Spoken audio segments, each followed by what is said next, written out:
कुछ दिनों से मेरी माँ का व्यवहार काफी बदल गया था। पहले तो वो हमेशा घर के कामों में व्यस्त रहती थी, लेकिन अब वो अपना ज्यादातर समय कमरे में बंद होकर बिताने लगी थी। कभी कभी वो कमरे से बाहर आती तो भी ताला लगा कर जाती। मुझे ये बहुत अजीब लगता और धीरे धीरे मैं इस बात को लेकर चिंतित हो गया। मुझे समझ में नहीं आता था कि आखिर माँ को ऐसा क्या हो गया है कि वो हमसे दूर रहने लगी हैं। एक दिन जब माँ कमरे से बाहर गई थी, मैंने चुपके से उनके कमरे का दरवाजा खोला। जैसे ही मैं अंदर घुसा, मेरी आंखें फटी की फटी रह गईं। कमरे की दीवारों पर हर जगह पेंटिंग्स लगी हुई थी। कई रंगों के चित्र थे, कुछ फूलों के, कुछ प्राकृतिक दृश्य और कुछ तो ऐसे थे जो सिर्फ माँ की भावनाओं और सोच को ही प्रकट करते थे। मुझे याद आया कि मेरी माँ हमेशा से शांति और सौंदर्य की ओर आकर्षित होती थी, लेकिन मैंने कभी नहीं सोचा था कि वो इस कला के क्षेत्र में इतनी गहरी रुचि रखती होंगी। मुझे समझ में ही नहीं आया कि ये पेंटिंग्स उन्होंने कहाँ से बनाई। उनके पास तो हमेशा घर के कामों की ही कमी रहती थी, फिर इन रंगों और चित्रों का ये संग्रह कहाँ से आया। मैं कुछ देर वहां खड़ा सोचता रहा और फिर चुपके से माँ के पास गया। माँ, ये सब क्या है?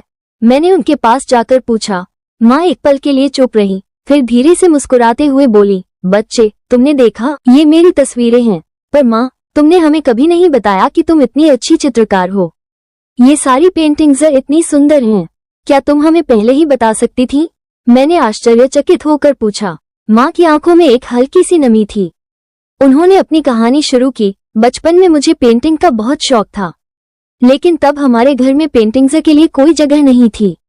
मेरे माँ बाप हमेशा कहते थे कि घर का काम करो, यही काम आएगा। मेरी जिंदगी का उद्देश्य हमेशा यही था कि घर को साफ सुथरा रखूं और परिवार की देखभाल करूं। फिर शादी हुई तो ससुराल की जिम्मेदारियां और बच्चों की देखभाल में ही इतना समय निकल गया कि कभी अपनी कला के लिए वक्त ही नहीं मिल पाया। माँ की बातों में एक गहरी उदासी थी, लेकिन साथ ही एक संतोष भी था, जैसा कि वो इस बात को स्वीकार कर रही हूँ कि जीवन ने उसे एक नए मोड़ पर ला खड़ा किया था।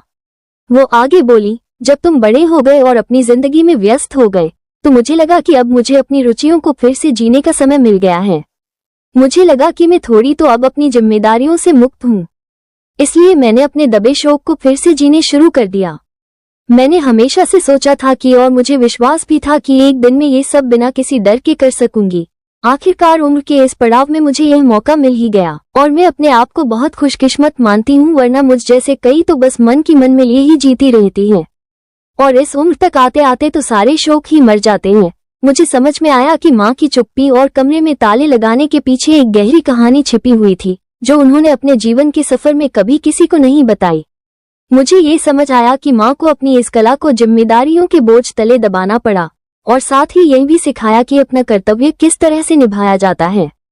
अपने लिए तब जिया जब सभी जिम्मेदारियों को अच्छे से निभा दिया। माँ ने मुझे ये सिखाया कि उम्र कभी भी किसी शौक को पूरा करने में रुकावट नहीं बनती और हर इंसान को अपनी आंतरिक अभिव्यक्ति के लिए कुछ समय देना चाहिए। माँ की पेंटिंग्स अब मेरे लिए सिर्फ रंगों और चित्रों की पेंटिंग नहीं है, बल्कि एक प्रेरणा है कि जीवन में कभी भी कुछ नया शुरू किया जा सकता है और कभी भी अपने सपनों को पूरा किया जा सकता है।